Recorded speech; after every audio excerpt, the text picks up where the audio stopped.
On our broadcast tonight, taking aim, forecasters are running out of words to describe just how dire Hurricane Sandy might be for the East Coast. So tonight, millions are bracing for a left hook just days from now into a huge population center. 11 days and counting with an eye on the weather and the clock. Both candidates try to turn out the base. We'll look at where this race stands in those crucial few states. Women and smoking, the biggest study ever. It's just being released tonight, containing fascinating evidence about the damage and about quitting. And road to recovery, an emotional family reunion for the teenage girl who was targeted by the Taliban. Tonight, her bravery and her great progress. Nightly News begins now.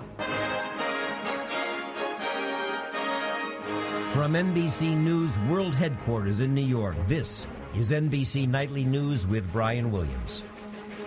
Good evening. We're going into a situation this weekend that's very scary for a whole lot of people. I want to read you a quote from a veteran forecaster today.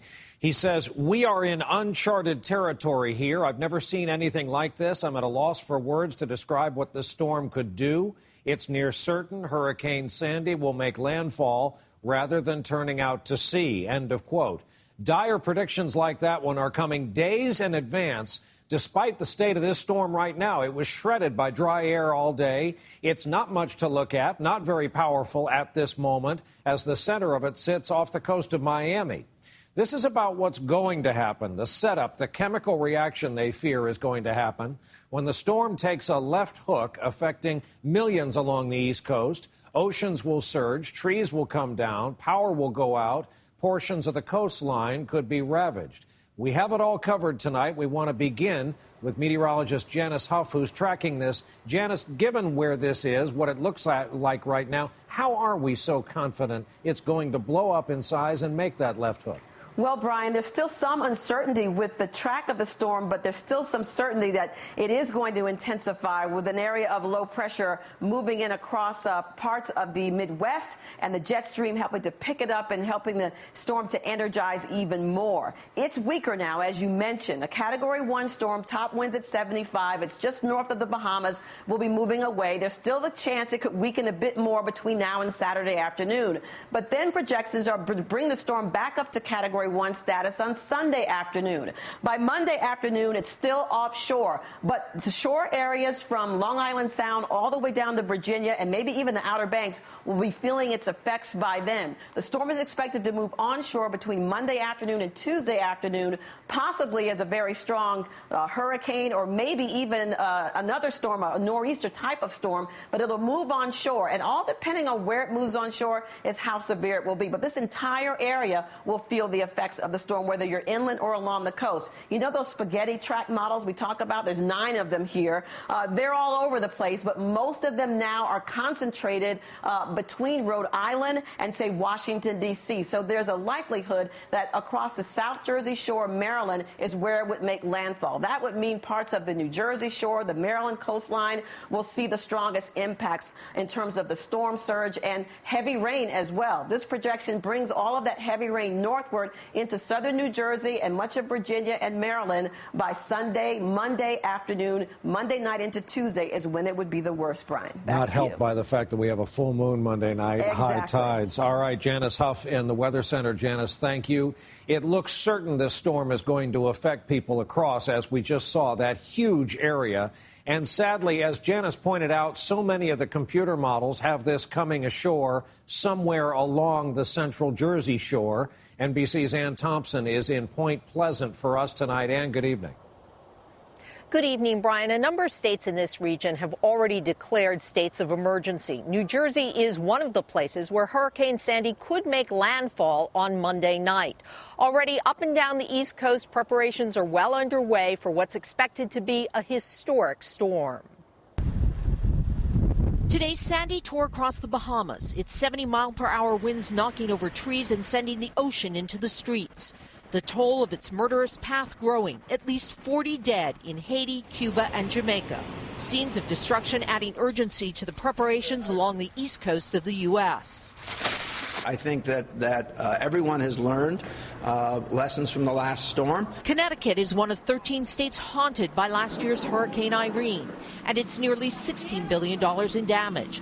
then clobbered by a surprise Halloween snowstorm that left thousands without power for days. Today, Governor Malloy warned his state this could be the kind of storm not seen in 30 years. Have enough food and water for everyone in your household. Assume that there will be an elongated period of time in which you are without energy. Power supplies were hot items at this Massachusetts hardware store. I got a little generator. I'm making sure the oil's clean, and we got water, flashlights and stuff. Got to be prepared. Storm surge is another worry. A full moon Sunday night and Sandy's slow pace could be a disastrous combination, pushing the ocean inland. The Navy today sent its ships in Norfolk, Virginia, out to sea as a precautionary measure, while along the New Jersey shore, boat owners like Rick Kirkinnis sought safe harbor. Whatever's going to happen is going to happen, but I might as well take the right steps and try and get the boat out of harm's way. David Beaton's boatyard couldn't keep up with requests. No, I'm sorry, we're not able to take the boats out of the water. They are bracing for the worst at Jenkinson's boardwalk on Point Pleasant Beach. Workers filled sandbags and built defenses along the doors of concession stands and up on roofs. Usually they spend 5 weeks putting away the rides. Now they're trying to get it done by Sunday. It is all hands on deck thing, just everybody pitching in to make sure we can get everything taken care of before the storm hits. There are also 5 oil refineries in the path of the storm, and they represent more than 6% of the nation's refining capacity. Now, FEMA is already moving resources into the Mid-Atlantic region and New England. And for those of you asking, yes, it is still hurricane season. It does not end until November 30th. Brian? Having spent a lot of nights on that very stretch of boardwalk, it's hard to watch all of it. Ann Thompson, Point Pleasant, New Jersey, preparing for a rough weekend. Ann, thanks. Our coverage of this storm, of course, continues all weekend. If you're concerned about where you live, on our website tonight, there's a hurricane tracker, allows you to plug in your own zip code. That's at NBCNightlyNews.com. Now we switch to our campaign coverage. 11 days to go. On top of everything else in this race, the frantic pace as we near the finish. Now both campaigns really do have to worry about the weather, this approaching storm that is headed for some of the most valuable political real estate out there. NBC's Peter Alexander with us from Canton, Ohio tonight, where Governor Romney is. Peter, good evening. Brian, good evening to you. As Hurricane Sandy takes aim at the East Coast, forecasters aren't the only ones on alert. Campaign strategists are too. With crews defending against potentially devastating flooding in Virginia, the Romney campaign today canceled a rally scheduled for Virginia Beach Sunday night. Election officials in North Carolina say they could suspend early voting if needed. In Ohio, snow threatens to hamper get-out-the-vote efforts. In Iowa today, Mr. Romney was introduced with a flub by the state's senior senator. We will put America on a new path to a new day with a new President Obama. A new President Romney, pardon me. It's time for new, bold changes that measure up to the moment and that can bring America's families the certainty that the future will be better than the past. Speaking at a construction company that benefited from President Obama's stimulus grants that Mr. Romney routinely attacks, the Republican nominee blasted his opponent. We're the 9 million more jobs that President Obama promised. President Obama today targeted his most loyal supporters without ever leaving Washington, courting young voters on MTV. We now have to go directly to the source, the colleges and universities, and say, you've got to work on cutting tuition. Later, trying to convince those swing state undecideds. A major issue in any election is, can you count on the person you're putting into the Oval Office fighting for you, having a clear set of convictions? Meanwhile, the Romney campaign's national co-chair, John Sununu, accused by Democrats of using racial stereotypes to criticize the president just 3 weeks ago. His incompetence, how lazy and detached he is backing away from a new set of controversial remarks on CNN Thursday night, questioning why Republican Colin Powell endorsed the president. When you take a look at Colin Powell, you have to wonder whether that's an endorsement based on issues or whether he's got a slightly different reason for preferring President Obama. What reason would that be? Well, I think when you have somebody of your own race that you're proud of being president of the United States, I applaud Colin for standing with him. Sununu later released this statement, calling Powell a friend, but not apologizing. I do not doubt that his endorsement was based on anything but his support of the president's policies. And we reached out to the Romney campaign for comment, Brian, but they offered nothing in addition to Governor Sununu's statement. All right, Peter Alexander, Canton, Ohio tonight. Peter, thanks. All of this brings us to our political director and chief White House correspondent, Chuck Todd. So, Chuck, here's the field in front of us. John Sununu says Colin Powell endorsed the president because they're both black guys. A surrogate for Romney slips up and mistakenly endorses Obama for president. Romney goes after stimulus while his hosts on that very piece of property accepted help from stimulus money. Beyond unforced errors, the Romney campaign's effort is to put together the electoral and not the popular vote math in these next 10 days to push a victory out of this. That's right. The magic number is 270. Let me take you to our battleground map, something that's going to become very familiar to voters here. Here's the states in yellow are the states we believe are toss-ups, the ones that we just don't know. They may lean one way or the other. But let me take you through some scenarios of where we think the battleground will narrow in the next week. If you talk to Democrats, they believe they're ahead of New Hampshire. And by the way, as you see me moving these states, you're going to see these numbers above the president and above Mitt Romney change. So watch as I change it. And they think they're a little bit ahead in Wisconsin. Well, and they also believe, Democrats, that they're a little bit ahead in Iowa. So they feel good there. That gets the president to 263. Mitt Romney and the Republicans believe Florida and Virginia, the two southern states, are putting them in pretty good shape. That gets them to 248. That brings us to maybe the two states that are the most closely contested right now, Colorado and Ohio. But look at this, Brian. If I move Ohio over to Romney, he is still short of the 270 magic number. It could mean that if Colorado, a state that yesterday we told you in our polling had it 48-48, means that could be the state that keeps us up all night. But speaking of keeping us up all night, let me give you one quick scenario here. I give the Midwestern states all to Romney. Wisconsin, Iowa, Ohio, and Florida, but go ahead and give Virginia to the president. Let me show you where this takes us.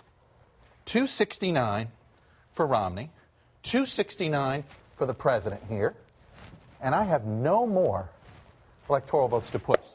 This would mean we would have the Constitution work, and this would also mean, Brian, that the most likely outcome in this is the House would elect Romney president, and the Senate would elect Biden vice president. So there's a lot of odd scenarios that are out there, and this one, not so implausible. Chuck, step away from the map. We've got days to go and many, many different scenarios. We'll be checking in with you on our way. Chuck Todd in Washington, thanks. Now we turn to what is a tragic and disturbing story that happens to be reverberating around our country tonight. This begins with a very big number. In this country, nearly 13 million children are turned over to the care of someone other than their parents, in many cases while their parents go to work. Last night here in New York City, the absolute unthinkable happened. We get the story tonight from NBC's Mara Schiavocampo. Marina Krim returned home Thursday with her 3-year-old daughter to find her other 2 children dead. Police say 2-year-old Leo and 6-year-old Lulu were stabbed to death by their babysitter, who then turned the knife on herself. 50-year-old Yoselin Ortega seen here being wheeled away on a stretcher. The children's father, CNBC executive Kevin Krim, was out of town on business. He was met at the airport by police with the news. As word spread, the neighborhood reacted. I woke up this morning and my first thought was my 2 boys are safe in bed and this poor family has lost 2 of their children. I don't know what this mother is going through right now, and I'm a mother too. I have 3 kids. At some point, as a mother and a nanny, you tend to develop a bond with the kids that you take care of. And not just in New York. Many across the country express their sadness online, too. I have felt sick to my stomach and on the verge of tears all day. This story haunts me to the core. By all accounts, the Krim family knew their sitter well, even visiting Ortega's relatives in her native Dominican Republic. Some 63% of kids in the U.S. are cared for by babysitters. For the parents, it's a unique relationship built on trust. When something like this happens, every parent questions themselves and says, am I doing anything that places my child at risk? They worry about the safety of their children while they are away from them. Tonight, the babysitter is in critical condition and a family has been shattered. Mara Schiavocampo, NBC News, New York. When we continue here on a Friday night, women and smoking. New information just out about tonight about the benefits of quitting. And later, that emotional family reunion for Malala, the girl targeted by the Taliban, and the good news tonight about her recovery. We have health news tonight that was just released before we went on the air. It's in the form of the largest ever study on the risk of smoking for women. Some dramatic new evidence of the benefits of quitting. Our report tonight from our chief science correspondent, Robert Bazell. 28-year-old Amanda Garcia just joined a program to try to quit her pack-a-day smoking habit. A smoker since age 15, she always thought about quitting. I don't think I was ever really ready, and I kept saying I'm not doing it, I'm not trying it until I know I am ready. The study out tonight provides the latest and best evidence that quitting is worth the effort. Researchers in Britain followed 1 million women, now in their 60s and 70s, for 12 years. Smoking a pack a day starting in their teens reduced life expectancy by an average of 11 years, tripling the chances of a premature death, a number even higher than the risk for men. If you're a smoker for your whole life, the chances that you're going to die directly of your smoking are greater than the chances of dying of everything else put together. The study found that even women who smoked a few cigarettes a day doubled their chances of dying younger. But the news from the study is not all bad. It reinforces the idea that if you quit, it reduces the risk, and the sooner the better.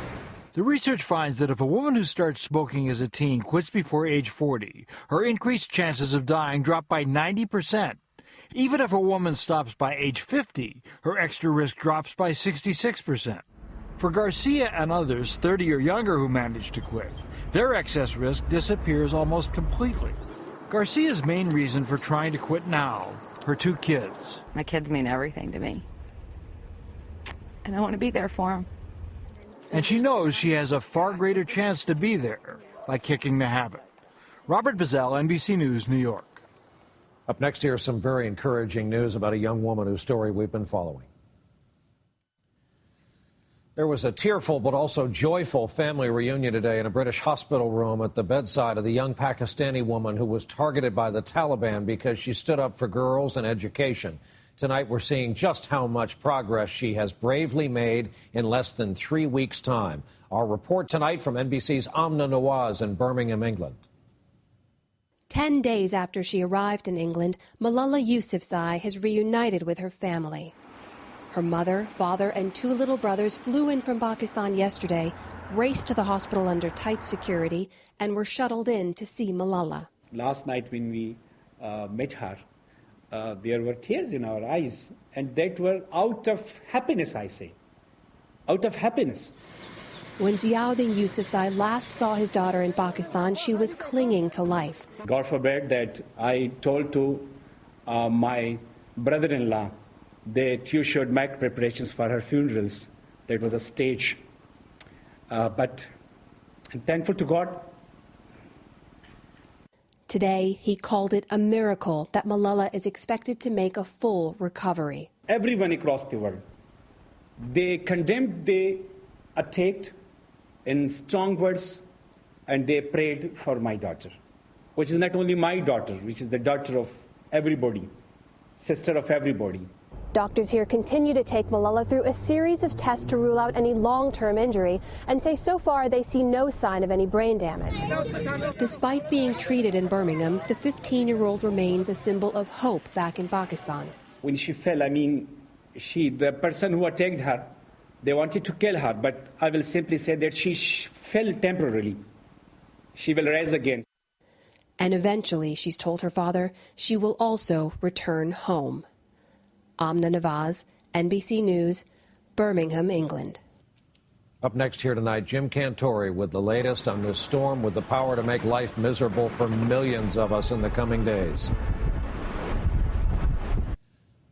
Well, you know the rule by now. If Jim Cantore of the Weather Channel shows up where you live, it's about to get really bad there. He's in Singer Island, Florida tonight. Jim, I've been amazed at some of the prognostications on this storm that I've heard today. And I think we're going to be amazed at the results of some of those prognostications, too, Brian. Let's talk about this. We look at it on satellite and we think, this really doesn't look like all that much. But, well, this is in its cocoon. It is going to emerge as a butterfly with a swath of destructive winds potentially 800 miles wide. Let's take a look at the path that's projected by this. It's probably going to get downgraded to a tropical storm within the next 24 hours, but look for tropical storm watches or even hurricane watches by Saturday, as it is forecast to become a hurricane once again, and these will go all the way up the eastern seaboard and through here. This is uncharted territory for modern meteorology, but for millions of people, once again, for the second year in a row, they face the prospect of being in the dark the week before Halloween. All right, Jim Gantori, safe travels. Will stay with you and the Weather Channel and NBC News all weekend long as we track the progress of this. For us, for now, that is our broadcast on a Friday night and for this week. Thank you for being here with us. I'm Brian Williams. Lester Holt will be here with you this weekend. We, of course, hope to see you right back here on Monday night. In the meantime, please have a good weekend. Good night.